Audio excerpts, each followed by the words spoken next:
saurara ku ji abin da zai faru a wannan shekara da muke ciki, har da abin da zai faru da ke da kai. Ku saurara ku ji.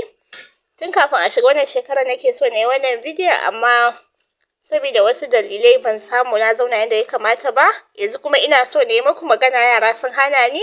So kawai na ce bari a tsaya na yi voice over kawai. Saboda haka, Assalamu alaikum, barka da warhaka, sannunku.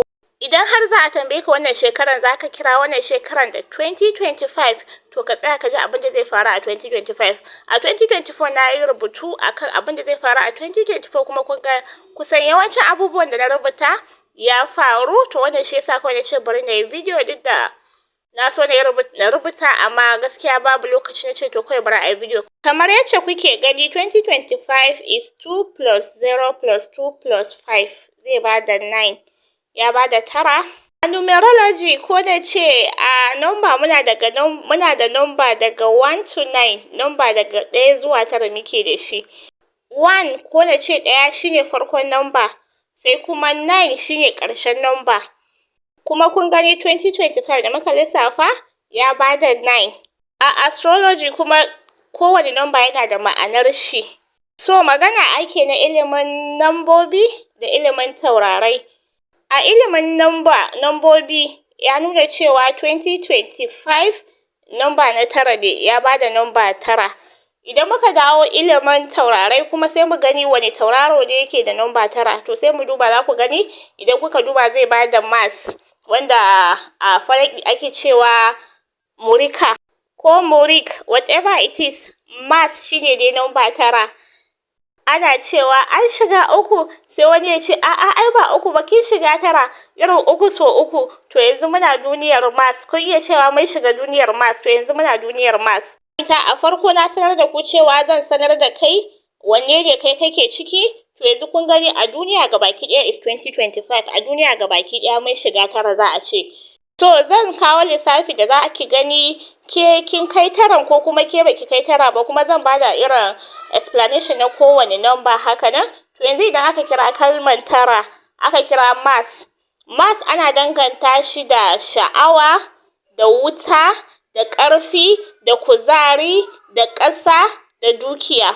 A negative side kuma sai a ce a gefen da bai da kyau kuma shine sai a ce wuta din, irin da wuta, da zalunci, da faɗa, da yaƙi, da cutuka na jini, da hatsari. Shine abin da Mars yake so. Like duk wani bala'i a cikin tauraron Mars aka sauko da shi. A duniyar taurarai shine tauraron da za a ce yake jagoran ranar Talata. Kuma kun ga duk wani bala'i na duniya a ranar Talata aka saukar da shi. Ruwan tufana, waye duka a ranar Talata aka yi shi a duniya. To wannan tauraron a misali a ce to shine is in control, shine 2025. Tun kafin a shiga 2025, duk wanda suke tare da ni sun sani nake ta kan cewa wannan 2025 idan aka shiga za a yi hatsari sosai, akwai faɗace-faɗace, za a yi gobara irin, kuma za a ce kamar kusan girgizan ƙasa a wasu sassa. Za a yi abubuwa daban-daban kuma irin, because shi tauraro ne mai ƙarfin gaske, shi kawai yana son garaje irin, kuma shi wuta ne. Like mutane da yawa za su daina shaye-shaye. A misali, abubuwa da yawa marasa kyau da mutane suke yi da yawa za su daina a wannan shekara, because it's number 9. Number ne na ƙarshe. To irin abubuwa da yawa zai zo ƙarshe a wannan shekara. Mutane da yawa irin za su so su kula da lafiyar jikinsu. Mutane da yawa irin damuwarsu zai zamanto irin su damu da damuwar jikinsu. Masu tafiya gym za ku ga wanda ma ya daina ta kan waka zai shiga gym. To za ku ga a wannan shekarar za ta shiga gym din, irin wurin exercise. Za ka ga irin kowa zai samu kuzari ya yi abin da yake so ya yi. Haka nan kowa zai samu kuzari ya daina abin da yake so ya daina, wanda ya kasa to za ka samu wannan kuzarin. Za ka ce 2025, to kana kira vibration of 9, kana kira wannan 9 ɗin ne. To kuma kana kira ƙarshe, ƙarshe ne kuma na talauci ga wasu, ƙarshe ne na arziki ga wasu, ƙarshen rayuwa ne ga wasu, because it's final. Wannan 9 din nan shine ƙarshen number. Idan zaka ce 10, kaga 10 zai bada 1 da 0 ne, irin kaman ka ƙara dawo baya ne ka bai da 1. So 9 is final. To zai zamanto ƙarshe ne. So yanzu 2025 da muke ciki ƙarshe ne na abubuwa da yawa fiye da yadda kake tunani. Kuma wannan wuta da ake cewa ya kama a California kaza kaza kaza, muna 2025 kenan ba mu ga ƙarshen sa ba. So kawai akwai addu'o'i da ake so mutane su dinga yi sosai a wannan shekara. Matan gida, mutane da yawa na gaya musu cewa irin a kula da gas cylinder, irin sabida hatsari na wuta, sabida shi dai kawai in dai duk wanda yake karanta abubuwa na taurarai, kana jin murika ko kana jin mas kawai, ka san mas kawai ana danganta shi da wuta da jini ne.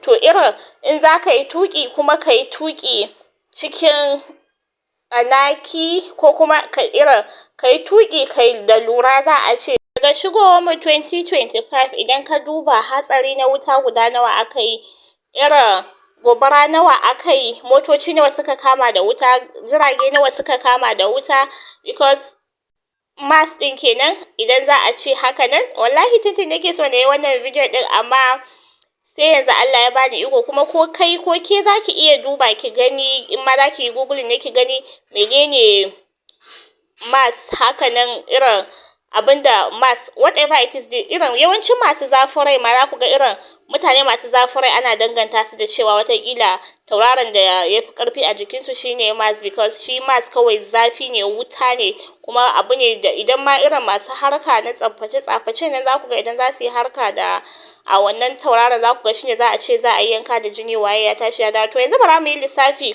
ka gani kai a wani number kake, ke kuma ke a wani number kike, kuma na ɗan yi bayani kaɗan a cikin kowane number. To yanzu kun ga yadda za ka yi lissafin kai a wani duniya kake, ko kai a wani number kake, because shi rayuwa yanda suka ce irin from 1 to 9 ne. Idan ka kai 9 ka gama wannan chapter, za ka ƙara farawa from 1 to 9 again. To yanzu a misali an haife ka a May 22nd, sai ka lissafa May watan 5 kenan, sai kuma an haife ka a kwana na 22, sai ka sa 5 plus 2 plus 2, kun gani? To zai bada misali 18. To 18 zai zamanto 1 plus 8, sai ka mai da shi nan. Irin ana so da irin number, whatever number ne, ya zamanto number guda ɗaya, ka mayar da shi single number. A misali na biyu kuma in ƙara baku saboda ku fahimta. Misali an haife ki a 15th August, sai ki sa 1 plus 5 plus 8 plus 2 plus 0 plus 2 plus 5. Gashi nan kun ga ya bada 23. To an ce muku, na gaya muku za a mai da shi number guda ɗaya, sai ka sa 2 plus 3 zai bada 5. To haka nan za ka yi koma wani watan da aka haife ka, da kwanan watan da aka haife ka, sai kuma shekaran da muke ciki. Haka ne lissafin yake. Muna 2025, sai ka sa watan da aka haife ka da kwanan da aka haife ka. In a wata na 5 ne, wata na nawa ne, to sai ka sa wannan watan. A kwanaki nawa aka haife ka, sai ka sa, to sai ka bada number da kuma ya rage, shine ya kasance number da kake ciki na rayuwarka. To idan a lissafin da kika yi ko a lissafin da kai ya rage number ɗaya ne, to yanzu ya tabbatar ka shiga sabon chapter na rayuwarka, ko ki shiga sabon chapter na rayuwarki. Kuma duniya, muna duniyar mas, ke kina cikin naki, kina son, ko a ce shamsu. To a wannan tauraron shamsu da tauraron mas da duniya take ciki, dukansu masu zafi ne. Irin na gaya muku shi wancan saboda zafin shi ma duniyar mas ana ce mishi wuta ko. To shi kuma wannan son shams, duk mun sani wa shamsu wal qamar a misali a karatun da ake a Islamiyya. To shams shi rana ne. To zafin rana ga zafin wuta, irin like ana so idan kin san kin lissafi ko kai lissafi yana cikin guda ɗaya, to try to control the temper. Ka yi ƙoƙari kar wannan duka zafi ne za ka kasance cikin. Kuma irin kar idan kina aiki ne, respect your bosses ko mijinki. Irin yi ƙoƙari ki danne zuciyarki, kar ki sa ma kanki zafin rai sosai. Kuma dan because zaki ji kina jin zuciyanki zai miki gidigidi zafin rai irin haka na abubuwa zai kasance daban-daban, amma ki sani cewa kin shiga sabon chapter na rayuwarki ne. Ki yawaita sadaka, ki yi abubuwa na alkhairi for the future because kin shiga kenan baki san menene a gaban ki ba. Kamar makaranta ne, kina hajin farko kuma akwai sauran haji har zuwa haji 9 kafin ki gama wannan makaranta. To kin shiga kina hajin farko ne yanzu, so banda girman kai because duk wani abin da kika yi slight mistake can bring you down. To irin just control your temper, kana ganin banda gadara duka dai haka nan. Idan kuma kika lissafi ya bada number 2 ne ko ya baka number na 2 ne, number na 2 a duniyar taurarai shine moon. A 2024 it was all about you, yanzu kuma kina moon ko kana moon, so accept your past and live in the present.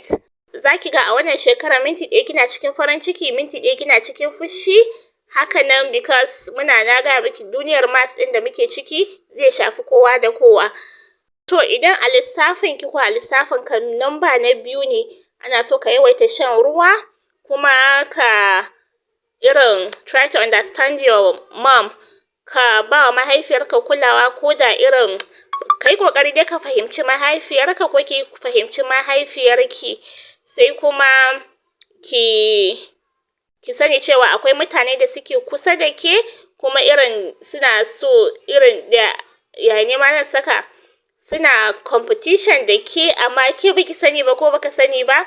So duk abin da zaka yi ka saka ki sa ma kanki sirri, like ba komai bane zaki ko zaka yi mutane su sani, ko da na kusa da kai ne irin yayin zan saka ba komai bane irin kai abubuwan ka, aiwatar da abubuwan ka ba tare da ka gaya ma kowa, irin kowa ya san plan ɗinka ba ko ya san plan ɗinki ba. Sai kuma kamar yadda na faɗa, yawaita shan ruwa, kuma ki sa ma kanki haƙuri, irin sa ma kanka haƙuri. Idan ka yi lissafi ya baka number na 3 ne, ina taya ka farin ciki. Number na 3 a duniyar taurarai shine Jupiter, ko kuma a ce mushtahari.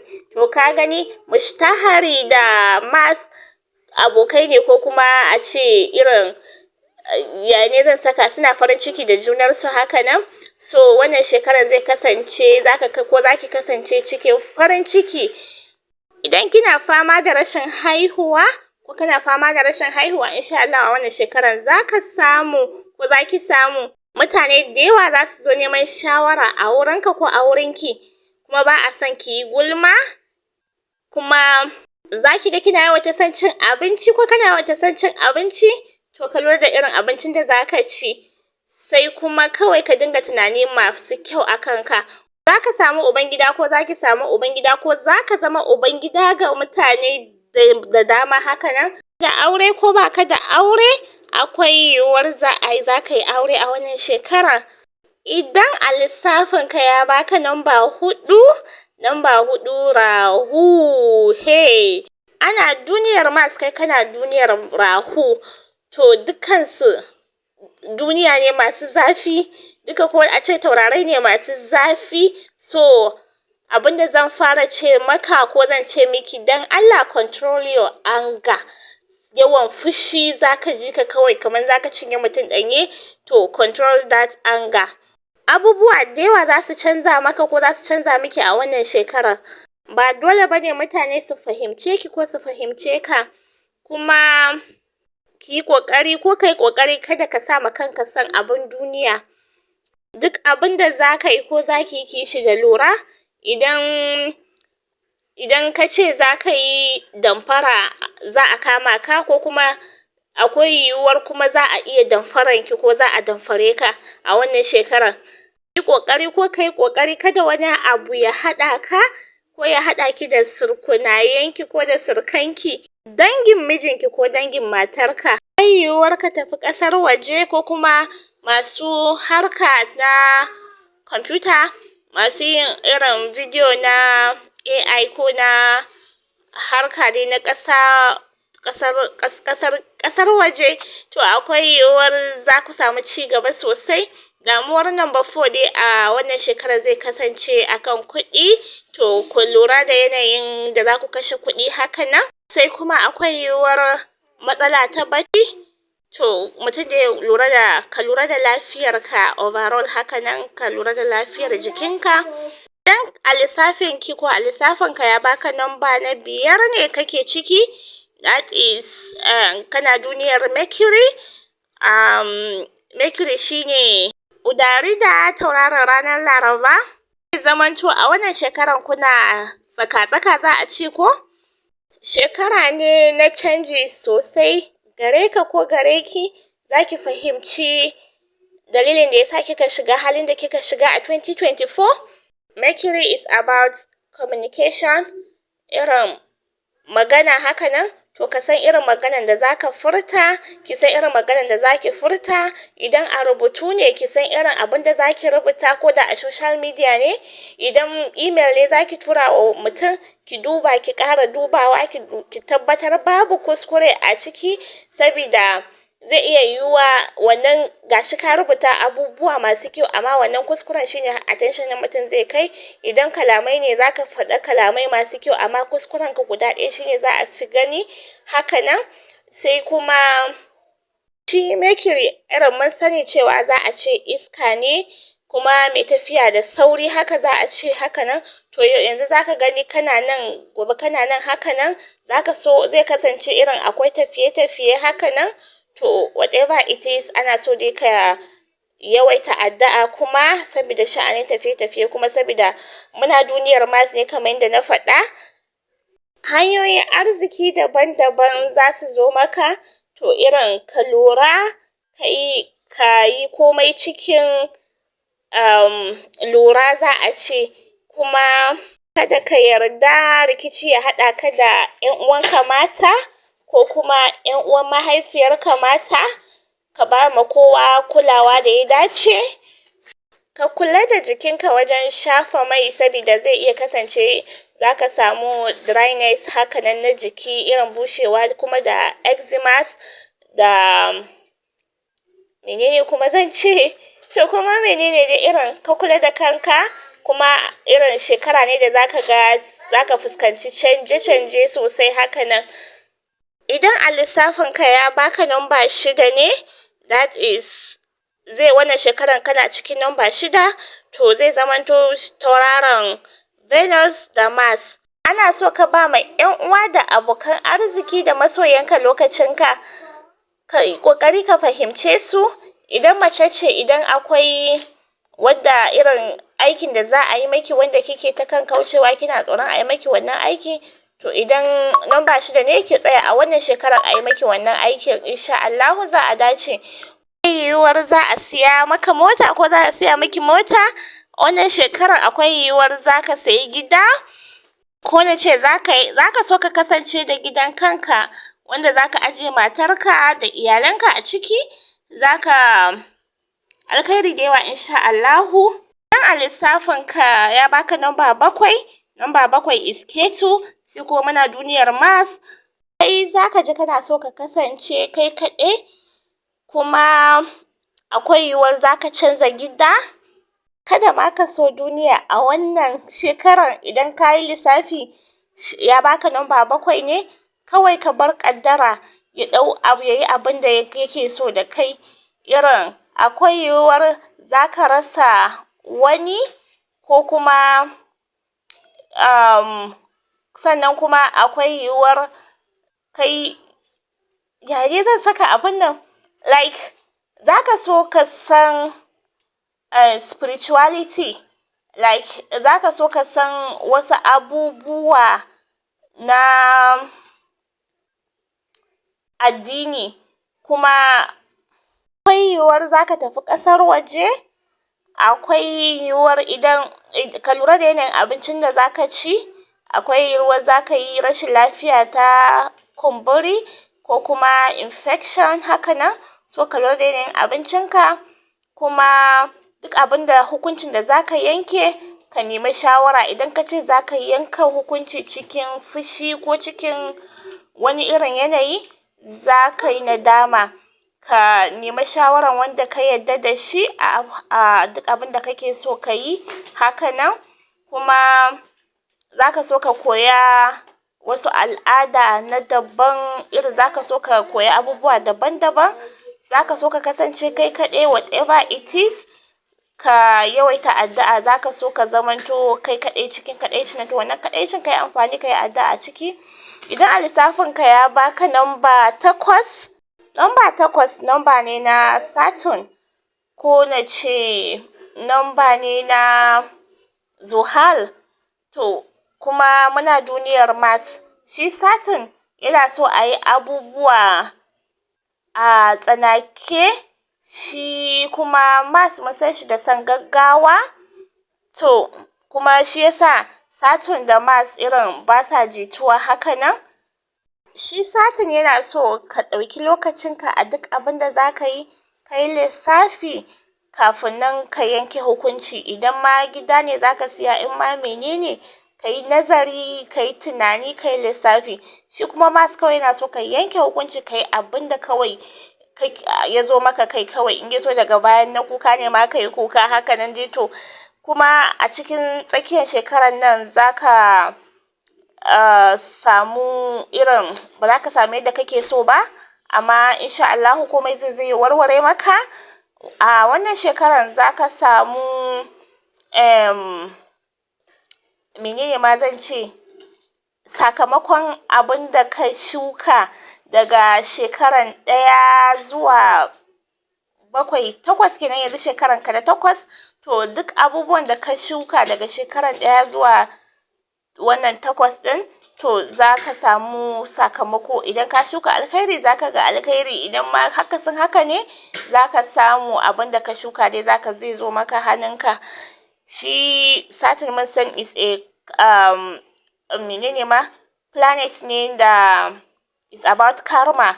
Abinda mutum ya shuka zai girba shi a wannan shekaran. Idan dai a lissafin ka ya baka 8 ne haka nan, kada ka yi gaggawa a cikin hukuncinka, ka kauce wa masu ƙoƙarin su yi rikici da kai ko musu haka nan. Kuma kada ka sa ma kanka lalaci. Idan ka ce za ka yi lalaci, za ka ga aikin lalaci. Duk da shi Mars dama yana so ka yi gaggawa, amma kada ka yi gaggawa, kuma kada ka ce kai za ka yi lalaci haka nan. Kuma irin idan kana aiki ne, a wurin aikinka irin za ka gani akwai wanda suke gasa da kai ko wani abu, to kada ka underestimating gasansu, because kai dai kawai kai abin da ya dace, but kada kai tunanin kai ba za su fi ƙarfinka ko kuma ba za su yi nasara a kanka ba. So ka yi ƙoƙari ka yi abin da ya dace, kuma kar da ka sa ma kanka lalaci. Kuma da yawa wanda suke cikin namba na 8 za su shiga harka na gida ne ko menene, akwai arziki da zai zo musu dai haka nan, to su san yadda za su yi tafiyar da wannan arzikin idan ya zo musu haka nan. Idan kuma a lissafin ka ya baka namba na 9, abu na farko da zan ce shine ka kula da komai ɗinka. Yanayin tuƙi, idan mace ce kina kicin ki kula, idan za ki fita ne, za ki duk abin da za ka yi ka lura haka nan, because akwai yiwuwar za ka yi hatsari, Allah ya kiyaye. Because kuma irin za ka rabu da abubuwa da dama. Ka yi ƙoƙari ki danne zuciyarki wajen yin magana da mutane, haka nan irin wurin faɗa ko wani abu, ko da an ɓata maka, ka yi ƙoƙari ki controlling temper ɗinki. Sannan idan akwai abin da kike so ki fara a wannan shekaran, ki bari kawai ki kai shi wani shekara. Za ki iya planning abin da kike so ki, amma ba sai kin fara shi a wannan shekaran ba. Wannan shekaran na kammalawa ne. Irin kin gama shekara 1 zuwa 9, za ki fara another shekara 1 zuwa 9 daga shekarar da za mu shiga. So yanzu kina final year ɗinki ne. Idan a misali a ce aka mutum na makaranta ne, yana ajin ƙarshe, so yanzu kina aji ne na ƙarshe, kina menene yaye zan saka, kina dai ƙarshe ne haka nan.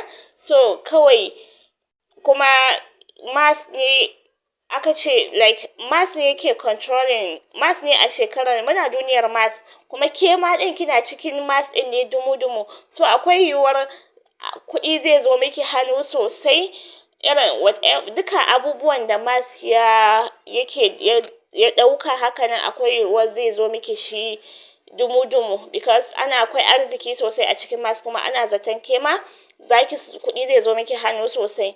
Kuma ki kokari kada rikici ya haɗa ki da kowa, hakanan ki daure ki matse, kuma duk abin da zaki yi shi dai da addu'a hakanan, saboda kamar da na faɗa, you are prone to accident. Zaki kokari ki gani kin yi ayyukan ki da ya dace, amma wani abin zai zo ya kokarin dawo da ke baya, amma kuma menene zaki fi karfin abun. To Allah ya sa mu dace. Kuma akwai yiwuwar zaki ciwon gwiwa ne ake cewa ko ciwon kafa dai haka, ciwo a kafa. To kuma menene, insha Allahu komai zai zo ya wuce. To duk abin da na faɗa irin abu ne da ba wai dole bane ya faru, to amma this is abin da ake cewa kenan hakanan. Tauraro a duniyar taurarai akwai mala'ikan da ake danganta shi da shi. To shi mas a duniyar taurarai mala'ikan shi shine Azra'ilu, mala'ika mai cire rai. Kusan a duniya gabaki ɗaya kowa zai mutu, mala'ika Azra'ilu shine ƙarshen mutuwa ma, idan aka ce a cikin abubuwa na mutuwa, irin lokacin da Allah zai sa mala'ika Azra'ilu ya cire ran kowane mala'ika, har da mala'ika Jibril da su waye a lokacin ƙarshe, to kuma shine daga ƙarshe, shi mala'ika Azra'ilu shine dai ƙarshen mutuwa. To shine kun ga irin shi number 9 shi ma shine ƙarshe. Kuma mala'ika Azra'ilu ina so na yi magana, ina ta kan so da sa magana yadda za a fahimta. Da wannan yasa aka ce za a rasa rayuka sosai, za a zubar da jini sosai, za a yi gobara sosai, saboda shi ana danganta shi da wuta. So za a yi, kuma idan muka duba shi 2025 2 a cikin number suna danganta shi da moon, kuma ana danganta shi da ruwa. Kuma kun ga 2 irin 2025 muna da 2 guda biyu, so ruwa, sai kuma shi 5 iska ne. To kun gane, to in aka hada ruwa da iska shine ya bada wannan wutan, wanda da wannan tun kafin a shiga 2025 za ku ga turawa ne, idan kuka kalla headline ɗinsu da abubuwan da suka ta kan yin magana haka nan akai, za ku ga sun ce za a yi gobaran daji. Su ma sun faɗa za a yi wannan gobaran da ake yi, amma su ba su yi tunanin zai kai haka ba gaskiya, duk da dama suna cewa wannan shekara da muke ciki it's a perfect square, wanda abubuwan da zai faru a ciki ta musamman ce. Abubuwan da zai faru a ciki kafin abun da zai faru a wannan shekaran ya ƙara faruwa, sai bayan shekara 81 a yadda aka lissafa a lissafin wannan lissafin, irin abubuwan da ya faru a wannan shekarar ya ne na saka perfect square an yi shi a shekarun baya. Rabonmu da perfect square a shekara 89 kenan, sai kuma wannan shekarar shine za a kuma yin perfect square. To irin abubuwa na daban-daban zai faru according to them, amma whatever it is, abinda Allah ya tsara shine zai faru. Kuma ya ce 81 91 ne 91, irin shine bayan abubuwan da zai faru a shekarar nan kafin ya ƙara faruwa, sai nan da shekara 91 91 years kafin nan a ƙara yin perfect square. Lokacin Isra'i da Mi'raji, tafiya Annabi sallallahu alaihi wasallam zuwa sama, Annabi sallallahu alaihi wasallam ya yi ma mala'ika Mika'ilu tambayoyi, wanda har Annabi ke cewa bana son na koma duniya a tambaye ni ko da abu guda in ce ban sani ba, wanda mala'ika Mika'ilu ya ba ma Annabi sallallahu alaihi wasallam amsar duka tambayoyinsa, sannan ya sanar da shi dalilin da yasa ake kiransa da suna Mika'ilu. Wanda mala'ika Mika'ilu ya ce abin da yasa aka ambace ni da suna Mika'il shine domin ni ne wanda Allah ya haɗa ni da zubo da ruwa daga sama, sannan kuma ni ne wanda Ubangiji ya wakilta ni da tsiro da tsirai daga ƙasa. Ni ne nake koro girgije ya zubar da ruwa gwargwadon yadda Allah ya so. Saboda haka tsawa, walƙiya da kuke gani, mala'ika Mika'il ya ce ya kai masoyin Allah, idan wata girgije ta ɗebo ruwa, sai wani mala'ika ya koro wannan girgijen inda Allah yake son a zubar da wannan ruwan, sai girgijen ya zama yana ƙara da murya. to shikenan idan yayi wannan karar sai wannan mala'ikan ya bugi wannan girgijen da wani abu kamar bulala sai walƙiya ya fito. Da Allah sallallahu alaihi wasallam ya bamu labari daban-daban a Isra'i da Mi'raji, wanda kuma duk mun ji mun ƙara ji. Annabi sallallahu alaihi wasallam ya ce mana mala'ika Mika'il mai zubar da ruwan sama, amma kuma a hadisin Zaid bin Khalid Annabi sallallahu alaihi wasallam ya ce duk wanda a cikin ku bayan an yi ruwan sama sai ya ce mun samu ruwa saboda falalar Allah da rahamarsa, to wannan ya faɗi hakan ya zama mai imani da Allah, mai kafircewa taurarai da tasirinsu. Wanda kuma bayan an yi ruwa ya ce mun sami ruwa domin tauraro kaza da kaza, to wannan ya kafircewa Allah. To idan muka duba wannan hadisi, sallallahu alaihi wasallam ya ambaci mala'ika Mika'il da suna tauraro a wannan hadisi, saboda manzo Allah sallallahu alaihi wasallam shine ya sanar da mu cewa mala'ika Mika'il mai zubar da ruwan sama, amma da ya tashi faɗa a wannan hadisi sai ya ce idan aka ce saboda tauraro kaza da kaza, bai ce saboda Mika'ilu ba. Sallallahu alaihi wasallam ya hane mu miƙa godiya ga mala'ika mai ruwan sama, saboda mala'ika Mika'ilu ya zubar da ruwa ne bisa ga umarnin Ubangiji. Ke faruwa wuta da waye da aka ce zai faru ne bisa ga umarnin Ubangiji, ba saboda wani tauraro ba. Kuma Allah idan ya ga dama abinda aka ce kaza, abinda za a gani daban. Kawai wani abin yana da kyau ka sani ne in case of eventuality, saboda ni kan gaskiya akwai mutanen da na yi hulɗa da su kamar 'yan Indiya haka. Wani friend ɗina akwai abin da ya faru da muka yi haka nan, so irin like da ya ce menene ma na nuna mishi cewa to ai shi yasa mu a addinin musulunci ya gama mana komai, ya ce mu yi azumin Ramadana, so any kind of sacrifice da za a ce a yi shi saboda tauraro kaza, idan azumi ne, idan waye duka addini ya riga ya gama mana komai. Idan ma ka san ilimin tauraro ko ma menene, zaka ƙara jin daɗin ka a matsayin ka na musulmi ne, zaka ƙara jin daɗin cewa yes, nagode Allah da ya maida ni musulma, nagode Allah da ya sa na zama musulma. Saboda irin duk abin da zaka gani idan ma aka ce ilimin tauraro ya ce kaza, idan ka ƙara bincike addini zaka gani okay Allah ya ce ayi kaza. Irin I wish I can explain to you.